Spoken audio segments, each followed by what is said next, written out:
우리 중앙연회는 폴란드, 독일, 영국, 불란서, 그리고 두바이, 아부다비까지 다 중앙연회가 관리하고 있습니다. 이번 신년성에 목사님과 사모님 아마 수백 명이 모여서 집회를 통해서 은혜를 받고 또 귀한 사역에 우리 감독님이 수고를 하십니다. 우리 김정인 감독님이 기독교 대한감리의 중심 역할을 많이 하시고 이제 예양교회가 감리교회에 아주 중요한 역할을 많이 하고 있어서 기쁘게 생각합니다. 돌아오는 시간까지 하나님이 늘 동행하실 줄로 믿습니다. 오늘 임마누엘 찬양단 귀한 찬양 감사합니다. 천상의 소리처럼 큰 은혜가 됐습니다. 우리 한번 박수로 격려해 주실까요? 네. 오늘 본문에 있는 말씀을 통해서 하나님의 사랑과 계명이라고 하는 제목으로 같이 말씀으로 은혜를 받고자 합니다. 기독교를 한마디로 이야기하면 사랑이라고 이야기합니다. 사랑은 이해하는 것이고 용서하는 것이고 관심을 갖는 것이고 책임을 자신이 짊어지는 것이 사랑이라고 요약할 수가 있죠. 불교를 자비라고 이야기합니다. 모든 고행, 고통은 집착에서 왔다. 생로병사의 인간의 문제를 어떻게 해결할 것인가? 깨달음을 통해서 해탈한다고 하지만 인간의 죄의 문제를 해결하진 못합니다. 우리가 유교는 공자나 맹자를 통해서 도덕 그리고 윤리에 대해서 이야기를 하고 있지만 지금 사랑하는 딸을 키웠지만 그 딸이 어머니를 청부살인하는 그러한 시대에 우리가 살아가기 때문에 지금 유행하는 말이 돈 많은 부모는 자식에게 매맞아 죽는다. 빨리 안 주면. 왜? 지금 90, 100세까지 사니까 줄 생각을 안 하잖아요. 그러니까 자녀들이 그만큼 이렇게 기대가 크지만 상황이 여러 가지로 복잡해진다고 이야기할 수 있습니다. 우리가 주일이 되면 하나님 앞에 예배를 반드시 드리는 것처럼 우리가 살아가는 동안 모든 사람들은 꼭 하루에 3번씩 하는 일이 있습니다. 먹는 일입니다. 먹는 일, 식사하는 일이죠. 그래서 저는 늘 식사할 때마다 3가지 원칙을 가지고 식사합니다. 첫째로 주는 대로 먹자. 둘째로 줄 때 먹자. 3번째 안 주면 차려 먹자. 그러니까 걱정이 없어요. 어떤 분은 아내가 와서 차려줘야만 먹고 또 밖에 있는 건 맛이 없대나 집에만 맛있다 그러니까 아내가 아주 골치 아픈데 뭐 먹는 거 가지고 요새 신경 씁니까? 그냥 주는 대로 먹고 줄 때 먹고 안 주면 차려 먹으니까 뭐 식구들이 뭐 염려할 필요가 없어요. 제가 아들이 둘인데 하나가 미국에 있고 하나는 이제 한국에 사는데 큰아들은 일찍 30대에 결혼해가지고 딸이 지금 셋입니다. 그런데 둘째는 30대 후반이 돼도 결혼할 생각을 안 하는 거예요. 그래서 야, 형이 딸이 벌써 몇인데 넌 아직도 결혼을 안 하냐? 부모의 다 심정이잖아요. 그랬더니 아들이 하는 말이 아빠 걱정하지 마세요. 나중에 쌍둥이 나면 됐지. 그러더라고요. 근데 말이 뭐가 돼요? 씨가 되는 것처럼 늦게 결혼했는데 아들 쌍둥이를 낳았어요. 쌍둥이 낳았는데 서로 형제끼리 형 동생 해야 되는데 그렇게 안 불러요. 우아 그래요. 왜? 1분 차이니까. 그런데 이제 사실 이렇게 식사를 제일 하기 어려울 때가 이사하는 날은 식사를 제대로 못하지 않습니까? 그러니까 이 아이들이 이제 뭐 9살인데 식사를 누가 해요? 그래서 제가 할아버지니까 이사하는 날 은평 뉴타운에 이제 이사를 갔는데 제가 이제 손자를 데리고 점심을 못 먹으니까 빵집으로 데려갔습니다. 빵집으로 데려가면서 제가 큰아이에게 물었죠. 야, 너는 행복해? 그랬더니 요즘 아이들 그러잖아요. 할아버지 내가 왜 행복하다고 생각해? 되물어요. 요즘은 아주 이상하게 되묻더라고요. 그래서 할아버지는 아버지도 일찍 돌아가셨지만 할아버지는 내 얼굴도 못 봤어. 할머니는 얼굴도 못 봐서 할아버지는 내가 어렸을 때 중학교 때 돌아가셨어. 아버지가 일찍 돌아가시고 할아버지는 뭐 얼굴도 못 봐서 할아버지는 51에 돌아가시고 할아버지 아버지는 53세 돌아가셨다. 그래서 제가 그렇게 이야기하는 건, 너는 할아버지가 있어서 행복하다. 할아버지가 있으니까 밥 먹지 못할 때 이사하는 날 빵 사주지, 용돈 주지, 너 얼마나 행복하냐. 할아버지 사랑받으니까 너 좋지.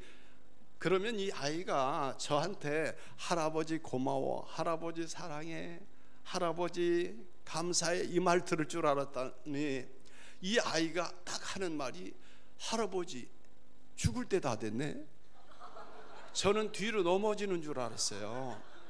나는 빵 사주면서 할아버지 고마워 할 줄 알았더니 이 아이 생각은 내가 이제 할아버지, 내 아버지 할아버지보다 오래 사니까 죽을 때가 다 됐다는 거예요. 요즘 아이들이 얼마나 계산적인지 몰라요. 얼마나 자기중심적인지 모릅니다. 이게 지금 사람들이 살아가는 상황입니다. 하나님은요 사랑이십니다. 하나님은 사랑이에요. 우리가 성경 전체를 보면 이 기독교에 대한 진리가 함축되어 있는 66권 내용을 보면요, 사랑에 대한 말씀입니다. 창세기 1장 1절에 태초에 하나님이 천지를 창조하시니라 하는 말씀을 우리가 기억하는데, 하나님이 이 모든 자연을 창조하시고 맨 마지막에 그 다음에 아담과 하와 인간을 창조하셨어요. 그러니까 아담과 하와로 하여금 이 세상 사는데 부족함이 없도록, 모든 것에 만족하도록 하나님이 다 만드시고 생명과일을 통해서 마음껏 먹고 마시도록 하셨습니다. 그러시면서 하나님께서 한마디 하셨는데, 이 선악과 열매만은 따먹지 마라. 그러니까 에덴 동산에서 아담과 하와는 걱정, 근심, 불안, 초조, 죽음, 고통, 이 아무것도 없이 살 수가 있는데, 한 가지 하나님이 주신 율법, 계명, 선악과 열매만은 따먹지 말라고 한 가지만 말씀을 하셨습니다. 따먹으면 정령 죽으리라. 그런데 인간의 마음속에는 하지 말라고 하면 꼭 하고 싶은 그런 충동이 생겨요. 왜 따먹지 말라고 할까? 그런데 사람의 마음에 의심을 갖게 하는 게 마귀거든요. 마귀는 하나님이 따먹지 말게 하시는 이유가 무엇인 줄 아느냐? 당신으로 하여금 하나님같이 될까봐 하나님이 따먹지 말라고 하는 거야. 그러다 보니까 보면 볼수록 자꾸만 따먹고 싶은 생각이. 우리가 길가에 윈도에 좋은 옷을 보면, 야 예쁘다, 사고 싶다, 얼마나 될까, 들어가 볼까 하면서 사람의 마음이 움직이는 것처럼 선악과 열매도 결국은 욕심 때문에 따먹을 수밖에 없었습니다. 그런데 성경은 우리에게 말하기를, 욕심이 잉태하면 죄를 낳고 죄가 장성하면 사망을 가져온다고 이야기하고 있습니다. 이 아담과 하와가 선악과 열매를 따먹고 어떻게 했을까요? 하나님께서 따먹으면 정령 죽으리라고 말씀을 하셨는데, 이 하나님의 계명을 어긴 아담의 반응은 어땠습니까? 죄 지은 사람은 자꾸 변명하게 돼요. 그리고 거짓말하게 됩니다. 그리고 나중에는 책임을 전가합니다. 하나님이 물으시니까 아담이 뭐라고 이야기합니까? 하나님이 주신 것 아닙니까? 에덴 동산에 만들어 놓지 않았으면 먹을 일도 없는데 하나님이 만들어 놓으신 것은 그건 하나님의 책임 아닙니까? 하와가 주워서 먹었습니다. 내가 먹고 싶어 먹은 게 아니라 하와가 내게 주워서 내가 먹었을 뿐입니다라고 책임을 회피하고 변명하는 것이죠. 선악과 열매를 따먹은 인간을 하나님은 어떻게 하셨을까요? 죽이셨습니까? 하나님은 사랑이십니다. 창세기 3장 21절에 보면 하나님께서 그들을 가죽 옷을 지어 입히셨습니다. 한마디로 죽여야 하고 죽을 수밖에 없는 인간을 하나님은 죽이지 아니하시고 은혜를 베풀어 주셨어요. 다시 용서해 주셨습니다. 살 길을 다시 열어 주셨습니다. 아담과 하와는 결국 에덴 동산에서 쫓겨나 땀을 흘리며 고통을 겪으며 죽음에 대한 두려움을 안고 살 수밖에 없는 애로운 신세가 되어버리고 말았습니다. 여러분, 물을 떠난 고기가 살 수 없는 것처럼 하나님을 떠난 인간도 살아가기 어려운 것이죠. 그럼에도 불구하고 하나님은 다시 인간을 용서하시고 사랑하시면서 그 하나님을 아는 그 사도 요한이 오늘 본문에 있는 말씀에서 우리에게 당부하는 말씀입니다. 하나님이 사랑이시다. 하나님이 독생자 예수님을 이 땅에 보내주셔서 이 세상에 오신 이유는 화목제물, 인간의 죄의 문제를 해결하고 죄의 자유함을 누리고 죄로부터 해방되기를 원해서 하나님께서 예수님을 보내주셨다고 하는 하나님의 사랑을 우리에게 말씀하고 있습니다. 결국 사도 요한은 우리에게 죄를 범하지 말라는 거예요. 이제 예수 믿고 거듭나고 구원받고 하나님의 자녀가 되고 영생을 얻고 이제 영원한 천국에서 사는 하나님의 자녀들은 죄를 범하지 말라는 거죠. 죄를 범하지 마라. 하나님께서는 인간에게 복을 주셨습니다. 생육하고 번성하고 땅에 충만하고 그리고 모든 생물을 다스리라고 하는 축복을 주셨지만, 그러나 인간의 교만과 욕심은 하나님의 사랑에 대한 불순종, 하나님 공의에 대한 부정한, 그리고 하나님 은혜에 대한 불신과 하나님 율법에 대해서 위반하는 일을 계속해 나가는 것이죠. 우리가 성경 창세기부터 요한계시록까지 66권의 말씀을 보면 하나님께서 두 가지 말씀을 하시는데, 하라고 하는 말씀과 하지 말라고 하는 말씀입니다.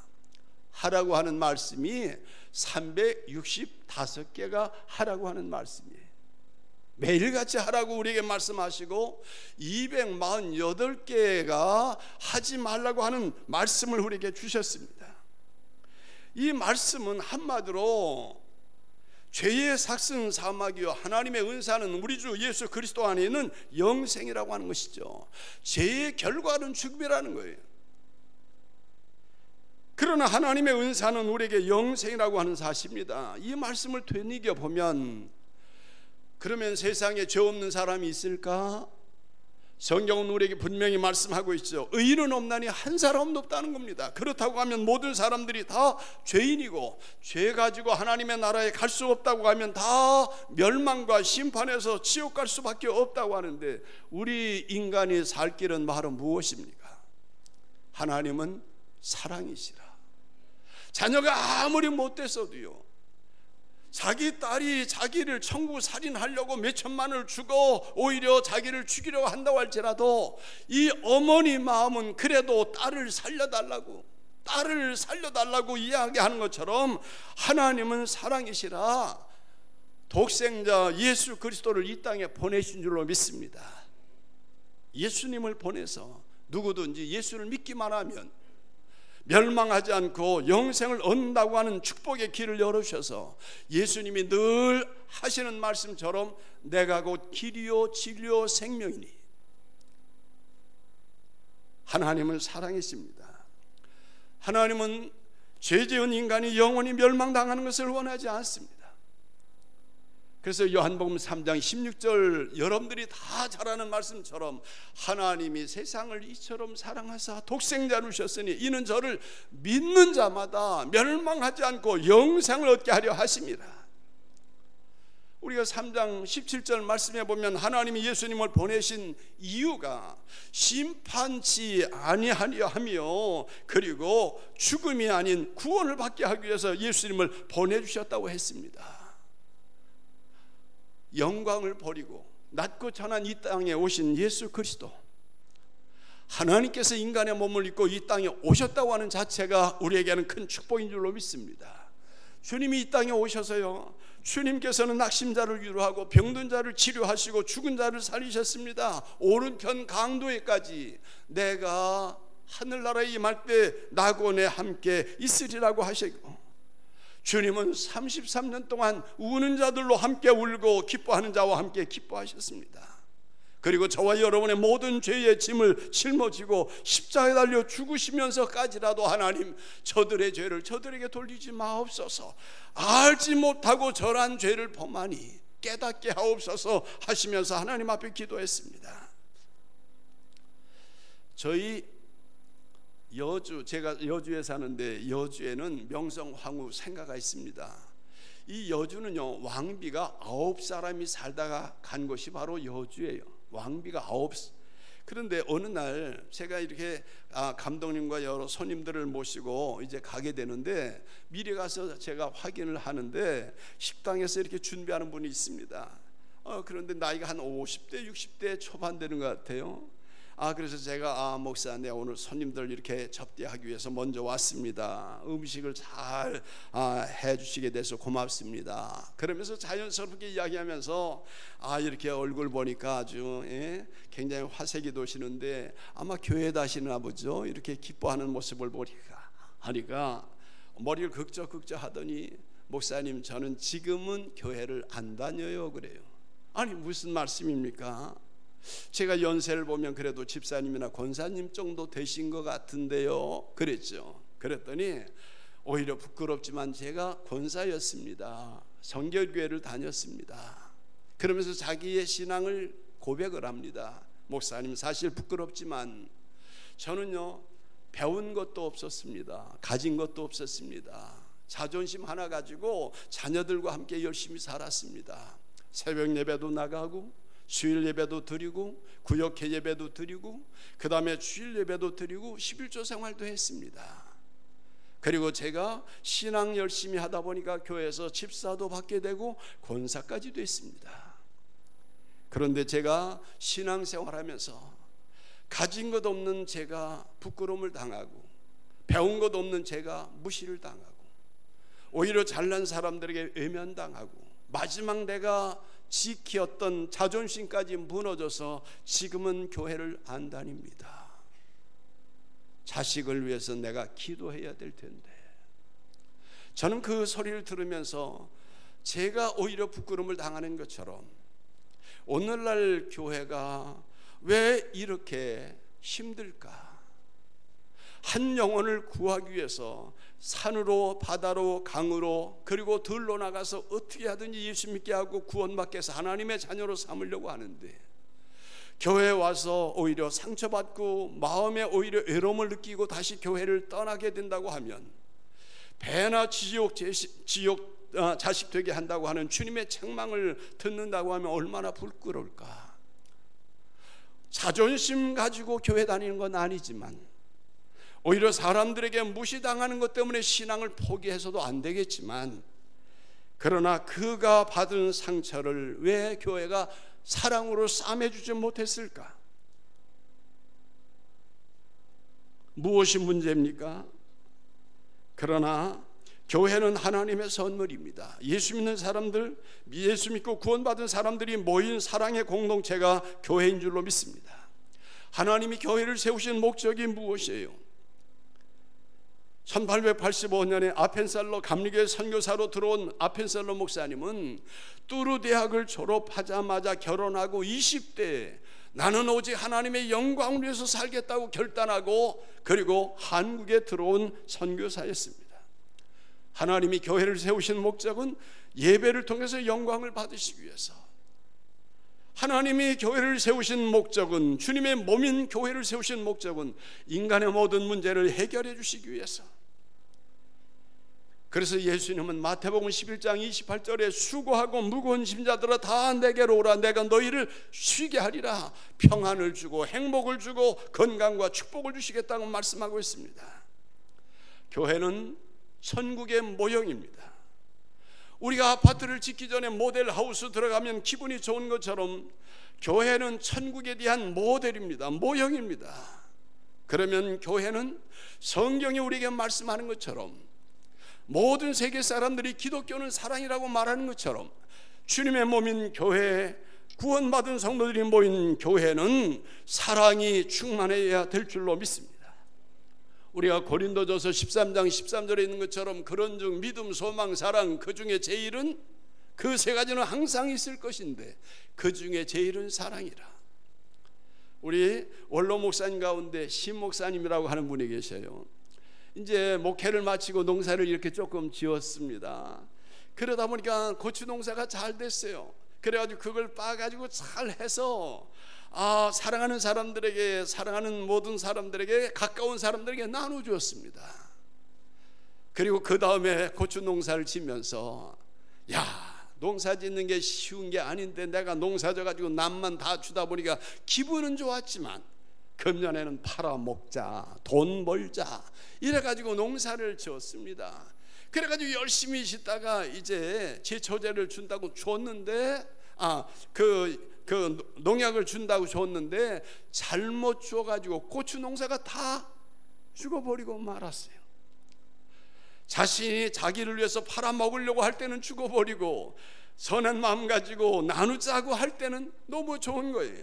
그러면서 하는 말씀이 사랑할 때는 잘 되지만 욕심을 가질 때는 안 되는구나, 그런 이야기를 하는 것을 보았습니다. 우리가 주님께서는 나를 믿는 자는 죽어도 살겠고 살아서 나를 믿는 자는 영원히 죽지 아니하리니 이것을 내가 믿느냐 그랬습니다. 여러분 생각해 보세요. 먼 친척은요 1년에 한두 번 만날까 말까 합니다. 그러나 우리 교우들은요 오늘도 주일날 만나죠, 수요일날 만나죠, 또는 구역회 속회 때 만나죠, 또는 우리가 여러 가지 행사를 통해서 만나는 일이 한 주간에도 얼마나 많이 있습니까? 예양교회 모든 성도들은 정말 매일같이 만나다시피 하면서 믿음으로 신앙생활하다가 구원받아 하나님의 축복을 누림으로 나중에 하늘나라 천국에서 다 만나야 할 뿐입니다. 천국에 가서 여러분들이 집사님 여기서 만나서 너무 좋아요, 권사님 여기서 만나서 너무 좋아요 이래야 되는데, 천국 가서 아이고 나 저 사람 있어서 기분 나빠, 눈 마주치기 싫어 이러면 이게 말이 안 되잖아요. 제가 서울에서 목회할 때 어느 날 새신자가 교회에 등록했습니다. 얼마나 기뻐요. 박수를 치면서 축하한다고 축하송 부르고 나중에 제 사무실에 와서 이야기했습니다. 그런데 그분이 제게 이야기하는데 난 충격을 받았어요. 목사님, 저는요 여기 와 보니까 우리 집주인 권사가 여기 계시는데 저 권사 우리 집주인이 이 교회 나왔으면 난 이 교회 안 나왔어요. 부끄럽기도 하고요. 도대체 이게 뭔가? 우리가 예수 믿는 사람은 하나님의 사랑으로 용서받고 구원받은 사람이고, 예수님은 나를 위해서 십자가 달려 물과 피 다 쏟으시고 우리를 천국 하나님의 자녀로 삼아주셨는데, 은혜 입고 성령 받고 거듭나고 하나님의 자녀된 내 모습이 사람들에게 신뢰를 주고 감동을 주고 사랑을 주고, 그가 주님처럼 정말 나 저분 같으면 교회 다니고 싶어 이런 마음을 가져야 될 텐데 왜 그렇게 하지 못했을까? 자, 결론의 말씀입니다. 예수 믿고 구원받은 사람들이 반드시 해야 할 일이 있습니다. 반드시 해야 할 일이 있습니다. 두 가지입니다. 오늘 본문은 요한 1서 2장 3절에 있는 말씀처럼 계명을 지키라는 겁니다. 우리가 10계명을 보면 구약 성경에서 첫 번째 나 외에 다른 신을 섬기지 말라, 그 다음에 네 번째까지는 한마디로 하나님을 사랑하라고 하는 계명입니다. 그리고 다섯 번째 계명 내 부모를 공경하라고 하는 것부터 10번째까지 내 이웃의 것을 탐내지 말라고 하는 데까지는 사람을 사랑하라고 하는 계명입니다. 신약 성경은 뭐라고 기록되었을까요? 어느 날 율법을 잘 아는 신력자 선생님이 예수님에게 묻습니다. 어느 계명이 제일 클까요? 예수님이 이렇게 말씀하셨습니다. 내 마음을 다하고 목숨을 다하고 뜻을 다하여 주 너희 하나님을 사랑하라. 이것이 크고 첫째 되는 계명이요 둘째도 그와 같으니 내 이웃을 내 몸과 같이 사랑하라. 이 두 계명이 온 율법과 그리고 선지자의 강령이니라. 아멘. 강령이라고 말씀하고 있습니다. 강령이 무슨 뜻입니까? 기본이라는 거예요. 지침이라는 겁니다. 기초라는 겁니다. 방침이라는 거예요. 그러므로 이 하나님을 사랑하고 이웃 사랑하는 것이 신앙생활의 기본이라는 겁니다. 그러면 계명을 지키는 사람은 누구입니까? 이 하나님의 율법인 성경 말씀을 지키지 않는 사람은 누구입니까? 계명을 지키지 않는 사람은 성경은 말하기를 진리가 그 속에 없는 사람이고 거짓말하는 사람이고 하나님의 사랑을 깨닫지 못하는 사람이라고 이야기하고 있는데, 계명을 지키는 사람은 하나님 말씀을 지키는 사람이고 사랑을 실천한 사람이고 예수 안에 있는 사람이고 그 속에 진리가 있는 사람이고 예수님이 행하시는 대로 실천하는 사람이라고 말씀하고 있습니다. 어떤 분이 이러한 얘기를 합니다. 언제든지 할 일이면 지금 하고, 누구든지 할 일이라고 하면 내가 하고, 지금 내가 하면 더 잘하자. 할렐루야. 우리가 한 일생을 살면서 하나님의 사랑으로 구원받았다고 하면 우리가 살아가면서 해야 할 일이 바로 뭐냐? 예수 믿고 구원받은 사람은 하나님의 계명을 지키는 겁니다. 그러면 계명이 뭐냐? 하나님 사랑이고 이웃 사랑입니다. 두 번째로, 하나님을 믿는 믿음의 사람은 사랑을 실천하는 사람인 줄로 믿습니다. 성경은 말하죠. 세상에 있는 것이 무엇냐? 이생의 자랑입니다. 육신의 정욕입니다. 안목의 정욕입니다. 이것은 다 지나간다는 거예요. 사랑한다고 하는 말은 말씀을 지키는 사람이고 예수 안에 사는 사람인데, 우리 죄를 용서하시고 몸과 마음의 영혼을 우리를 사랑하시고 십자가에 달려 물과 피를 흘리시면서 우리를 사랑으로 보여주셨던 주님의 사랑, 이제 예수 믿고 구원받은 저와들은 작은 것부터 우리가 사랑할 수 있어야 되지 않느냐. 야고보 기자를 통해서 우리에게 하시는 말씀은, 형제들아 서로 비방하지 마라, 판단하지 마라, 서로 업신여기지 마라, 성내지 마라, 허탄한 것을 자랑하지 말고 차별하지도 말라고 말씀하고 있습니다. 야고보서 5장 17절 말씀에 보면, 선을 행할 줄 알고도 행하지 아니하면 죄라고 이야기하고 있습니다. 그러면서 우리에게 시험이 온다고 할지라도 참는 자가 복이 있고, 그리고 행함이 없는 믿음은 그 자체가 죽은 것이 아니겠느냐고 반문하고 있습니다. 예수님은 사랑을 실천하셨습니다. 영광을 버리고 낮고 전한 이 세상에 오셨어요. 여우도 굴이 있고 공중의 새도 거처할 곳이 있지만 인자는 머리 둘 곳이 없다고 하시면서 친구를 위하여 목숨을 버리면 이에서 더 큰 사랑이 없다고 우리 위해서 목숨을 버리셨습니다. 십자가에서 물값이 다 쏟으시고 화목제물 되셔서, 제물은 죽어야 제물이 되는데 우리의 죄 때문에 하나님과 막힌 것을 헐기 위해서 화목제물 되셔서 우리를 하나님의 자녀로 삼아주셨습니다. 사도 바울은 나는 교회를 사랑하기 때문에 소아시아 7교회를 위해서 내 목숨을 버리고, 내가 주님의 몸인 교회를 사랑하기 때문에, 나는 성도들을 사랑하기 때문에 나는 살아도 주를 위하여 살고 죽어도 주를 위하여 죽나니 사나 죽으나 나는 주님의 것이라고 이야기했습니다. 이제 내가 살아도 주 위에 살고, 이제 내가 죽어도 주 위에 죽네. 사랑하는 성도 여러분, 우리가 사는 것은 무엇입니까? 우리가 믿는 것은 무엇입니까? 우리가 지금 찾은 것은 무엇입니까? 우리가 살아가면서 이룬 것은 무엇입니까? 이제 우리에게 남은 것은 무엇입니까? 온전한 믿음으로 살아야 될 줄로 믿습니다. 여주의 학동교회 손집사라고 하는 분이 있는데, IMF에 경매가 나서 자기 집도 없이 다 길거리로 나야 몰게 됐어요. 스트레스 받은 아내도 세상을 떠났습니다. 아들만 있습니다. 거치할 방도 없어요. 술 먹고 그러면서 예수 믿으면 뭐해, 이런 마음이 자꾸 왔습니다. 그러다가 이제 다시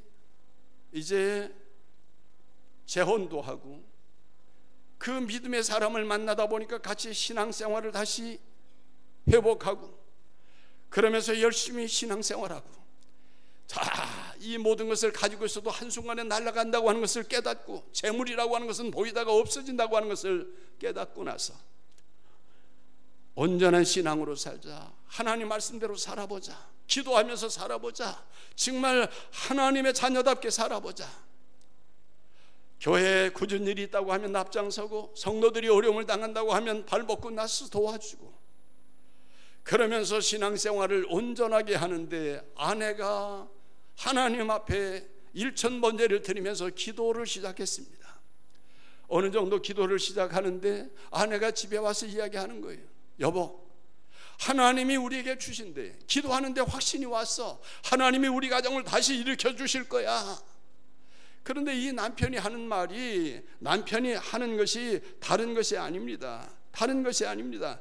이 남편은 굴착기를 가지고 있어요. 장비가 굉장히 비쌉니다. 그런데 자기가 가지고 있는 것은 1,500만 원짜리 다 낡은 거예요.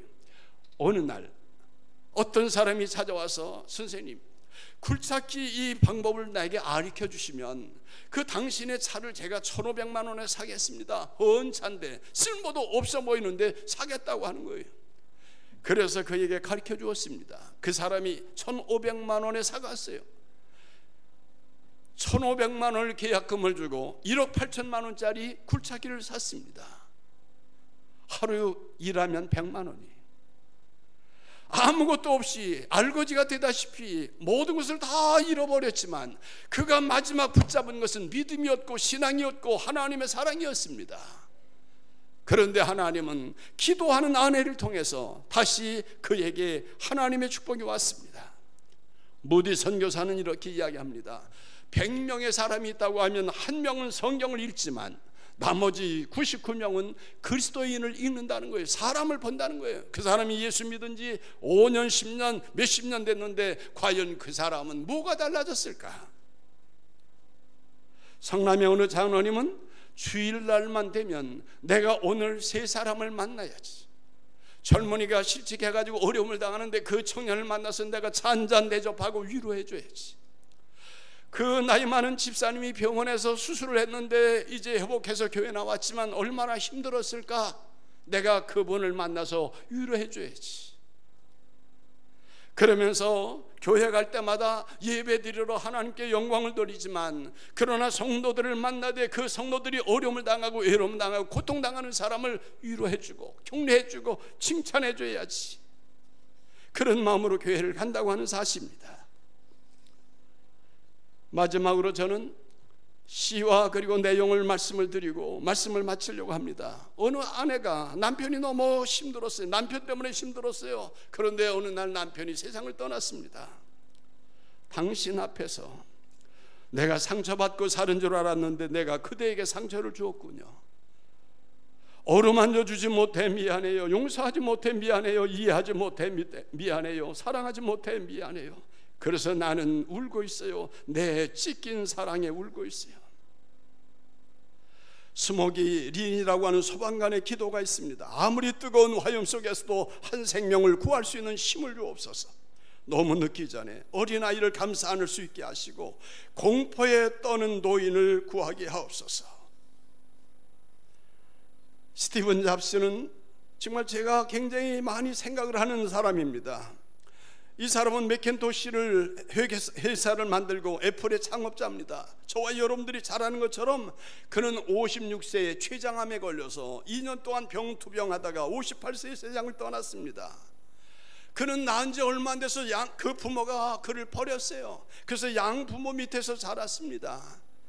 양부모가 기독교인입니다. 열심히 그를 사랑으로 돌보고 신앙을 씹어주었지만 이 어린아이의 마음속에는 상처가 싸매지지 않았어요. 나를 낳은 부모가 나를 버렸는데 내가 무엇을 믿고 세상 사람들을 대하면서 살아가랴.